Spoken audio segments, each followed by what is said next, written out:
أنفسنا ومن سيئات أعمالنا من يهد الله فلا مضل له ومن يضلل فلا هادي له أشهد أن لا إله إلا الله وأشهد أن محمدا عبده ورسوله لا نبي بعده اللهم صل وسلم وبارك وكرم على سيدنا وحبيبنا وشفيعنا ومولانا محمد وعلى آله وصحبه أجمعين.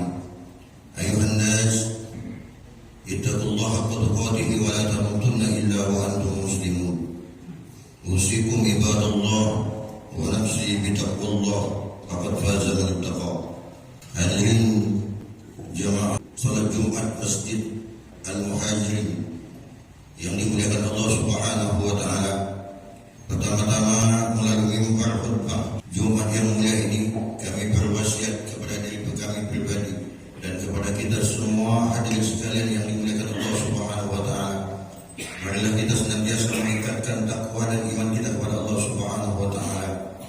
Karena dengan takwa kita harapkan kehidupan kita di dunia ini diberi pahala oleh Allah Subhanahu wa taala sebagai bekal kita nanti ketika menghadapnya. Amin ya rabbal alamin. Ulama mengatakan bahwa nikmat itu ada dua macam. Yang pertama itu namanya nikmatul ijab, yaitu nikmat wujud keberadaan manusia diciptakan oleh Allah. Kita semua yang hadir di sini ataupun yang tidak hadir di sini ditakdirkan oleh Allah Subhanahu wa taala menjadi insan kamil, diciptakan oleh Allah Subhanahu wa taala menjadi manusia yang sempurna yang terlahir dari seorang ibu. Karena begitu banyak makhluk-makhluk yang lain yang kemudian ditakdir oleh Allah tidak menjadi manusia tapi menjadi binatang dan tumbuh-tumbuhan beserta yang lainnya. Yang kedua, kata ulama, nikmat itu nikmatul imdad.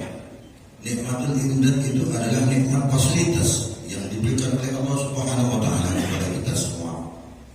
Bukankah ketika Allah menciptakan kita semua, kemudian Allah mengirimkan terhadap fasilitas-fasilitasnya, kita diberi nafas dalam sehari semalam, selama umur kita, selama ruh kita masih di kandung badan. Kita diberi nikmat rezeki, nikmat mampu membeli rumah, mampu membeli kendaraan, hidup bermasyarakat, suka, senang dan duka kita alami di dalam hidup ini. Ini adalah nikmatul imdad kata ulama. Hadirin yang dimuliakan Allah Subhanahu wa taala. Oleh karenanya seperti yang telah kita ketahui bersama bahwasanya setiap makhluk yang diciptakan oleh Allah Subhanahu wa taala, baik itu makhluk yang berakal ataupun yang tidak berakal, dari makhluk yang terkecil sampai yang paling besar, semua diciptakan tidak ada kecuali ada tujuan dari penciptanya, itu dari Allah Subhanahu wa taala. Kalau makhluk yang diciptakan yang tidak berakal, tentu tujuannya tidak ada lain, diciptakannya itu adalah untuk melengkapi sebagai kebutuhan, sebagai fasilitas bagi makhluk yang berakal. Begitupun makhluk yang berakal seperti kita manusia ini. Kita diberi kebebasan oleh Allah Subhanahu wa taala untuk memanfaatkan sebaik-baik mungkin kenikmatan yang telah diberikan Allah Subhanahu wa taala. Kenapa harus menikmatinya, melakukannya, memanfaatkannya dengan sebaik mungkin? Karena tidak ada apa yang kita lakukan di dunia ini kecuali nanti ketika menghadap Allah Subhanahu wa taala kita akan diminta bertanggungjawab. Di dalam sebuah hadis yang diriwayatkan oleh Abi Barzah, Rasulullah sallallahu alaihi wasallam bersabda, "La tazulu qadama 'abdin," tidak akan pernah bergeser kaki seorang hamba nanti di padang mahsyar ketika dihadapkan kepada Allah Subhanahu wa taala, illa yus'al an khamsati asya'a, kecuali dia akan dipertanyakan dengan 5 perkara.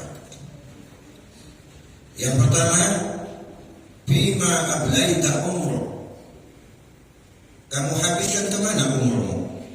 Kalaulah kita diberi umur oleh Allah 40 tahun, 60 tahun, 80 tahun, 200 tahun sekalipun, apakah umur yang diberikan Allah selama itu kamu gunakan untuk kebaikan? Sesuai dengan apa yang diperintahkan Allah, dan sesuai apa yang dianjurkan oleh Rasulnya Muhammad SAW, atau justru sebaliknya. Maka tidak ada dari umur yang diberikan Allah itu kecuali nanti akan dipertanyakan dan dimintakan pertanggungjawaban di hadapan Allah Subhanahu wa Ta'ala. Oleh karenanya, termasuk dari antara menggunakan umur itu sebaik-baiknya adalah kehadiran kita, melaksanakan kewajiban kita untuk sholat Jumat berjamaah di masjid yang kita cintai ini. Yang kedua, kata Rasulullah, nanti yang akan dimintai pertanggungjawaban di hadapan Allah Subhanahu wa Ta'ala adalah bima ablaita sababa. Kamu gunakan kemana saja masa mudamu. Timbul pertanyaan di dalam pikiran kita, kenapa poin yang kedua ini Rasulullah menyatakan bahwa nanti yang akan diminta pertanggungan jawab itu adalah termasuk usia muda kita. Hadirin yang dimuliakan Allah Subhanahu wa Ta'ala, bukankah pemuda adalah harapan bangsa? Bukankah pemimpin di masa yang akan datang itu terletak pada pemudanya? Seorang pemuda adalah saat-saat di mana dia lagi berkembang-kembangnya. Seorang pemuda adalah saat itu dia lagi kuat-kuatnya, pikirannya sedang tajam, kekuatannya begitu besar. Kalau sholat dia pasti kuat. Melaksanakan haji juga begitu. Setiap ibadah yang dilakukan ketika kita masih muda, kita begitu kuat-kuatnya. Beda dengan kita yang sudah tua. Bagaimana kita yang sudah tua melakukan ibadah? Kadang 2 rakaat saja kita sudah tidak mampu untuk berdiri. Oleh karenanya, masa muda itu adalah masa emas yang harus dimanfaatkan oleh kita sebaik-baiknya. Kalau orang sudah tua, taat di dalam beribadah, 5 waktunya rajin, puasanya dikerjakan, sering bersedekah dan sebagainya, wajar karena dia sudah tua. Tapi kalau anak muda, bukankah mana masa muda itu masanya bersenang-senang kata orang? Tetapi ketika pemuda itu justru meskipun masih muda telah mampu memanfaatkan umur yang masih mudanya, segar tubuhnya itu digunakan untuk mendekatkan diri kepada Allah, maka itulah salah satu dari 7 golongan nanti yang akan mendapat naungan dari Allah di padang mahsyar yang tidak diberikan kepada yang lain, yaitu pemuda yang menggunakan umurnya di masa mudanya itu untuk mendekatkan diri kepada Allah Subhanahu wa Ta'ala. Yang ketiga, kata Rasulullah, pertanyaan nanti di padang mahsyar itu adalah bimaktasabata malak. Dari mana kau dapatkan harta? Hadirin yang dimuliakan Allah Subhanahu wa Ta'ala, kalau perbuatan yang lain pertanyaannya hanya satu, tapi ketika menyangkut harta maka pertanyaannya adalah poin ketiga dan yang keempat. Dari mana kamu dapat harta itu? Apakah kamu dapat harta itu dari jalan yang halal, digunakan kepada sesuatu juga yang halal yang diperintahkan Allah Subhanahu wa Ta'ala, atau justru sebaliknya, kamu mendapatkan harta itu jalan yang tidak benar dan digunakan kepada hal yang tidak benar? Karena ada orang yang mendapatkan harta itu dari jalan yang benar tapi digunakan kepada hal yang tidak benar. Ada yang mencari harta itu dari jalan tidak benar, digunakan kepada yang tidak benar. Dan harta yang didapatkan dari jalan tidak benar tapi dijalankan kepada hal yang benar. Mana yang lebih baik? Tentu yang lebih baik adalah mencari harta sesuai dengan aturan dan tuntunan kita, agama Islam, dan digunakan juga kepada jalan-jalan yang diridhoi oleh Allah Subhanahu wa Ta'ala. Harta yang kita cari ini siang malam kadang kita tidak ingat dengan tugas kewajiban kita kepada Allah Subhanahu wa Ta'ala, sehingga kita lupa terhadap kewajiban padahal telah diatur oleh Allah Subhanahu wa Ta'ala. Allah hanya meminta sedikit saja dari waktu kita di dunia ini untuk mendekatkan diri kepada Allah.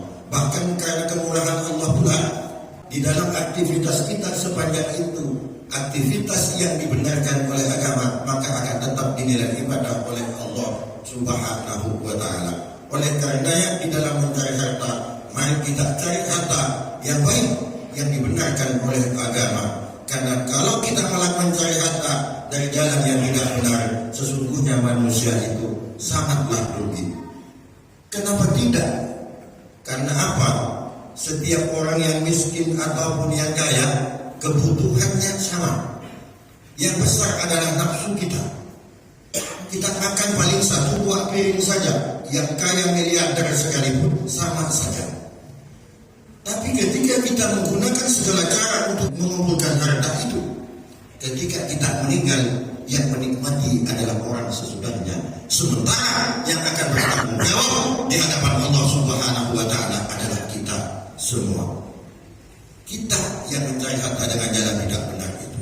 Oleh karenanya, poin yang keempat kata Rasulullah, ila ayyi syai'in sarraftahu.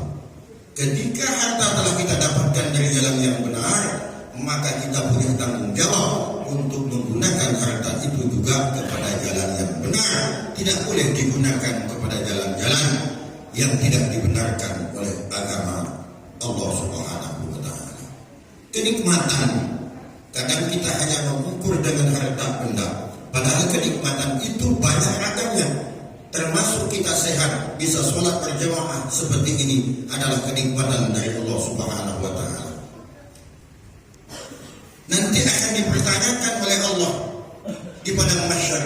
Kamu aku beri mata yang cukup, begitu terang matamu untuk melihat, kamu gunakan apa matamu itu? Kupingmu, apa sudah kau gunakan untuk mendengar kalam Allah, mendengarkan tausiah-tausiah hal-hal yang baik, atau justru kupingmu kau gunakan untuk mendengarkan hal-hal yang dilarang Allah? Mulutmu, lidahmu, apa telah kau gunakan untuk membaca Al-Quran, berwasiat yang baik kepada saudara-saudara kita yang lain, atau justru mulutmu hanya kau gunakan untuk mengumpat dan menyumpah orang lain? Tangan dan kakimu, tanganmu, apakah kau sudah biasa memegang Al-Quran, mengangkat tanganmu, dihadapkan hidungmu mencium Al-Quran kemudian membuka membacanya, atau justru tanganmu kau gunakan untuk menipu orang lain? Begitupun kakimu, apakah kakimu kau langkahkan kepada jalan kebaikan, atau justru sebaliknya kakimu engkau gunakan kepada hal-hal yang dilarang oleh Allah Subhanahu wa Ta'ala? Tidak ada satu pun, tidak ada satu detik pun yang kita lakukan ketika kita di dunia kecuali kita nanti diminta pertanggungjawaban oleh Allah Subhanahu wa Ta'ala. Faman ya'mal mithqala dzarratin khairan yara wa man ya'mal mithqala dzarratin syarran yara. Apapun yang kita lakukan sebesar biji zarah sekalipun nanti akan diminta pertanggungjawaban di hadapan Allah Subhanahu wa Ta'ala. Yang kelima, kata Rasulullah SAW, yang akan diminta pertanggungjawabannya nanti di padang mahsyar adalah bima amilta, bima 'allamta. Mencari ilmu itu adalah hal yang wajib bagi kita setiap Islam. Tapi ketika ilmu itu telah engkau dapatkan, maka ada kewajiban lain, kita harus mengamalkannya. Mengamalkan ilmu Allah ini tidak harus yang alim, tidak harus yang hafal Quran, tidak harus yang bisa baca kitab.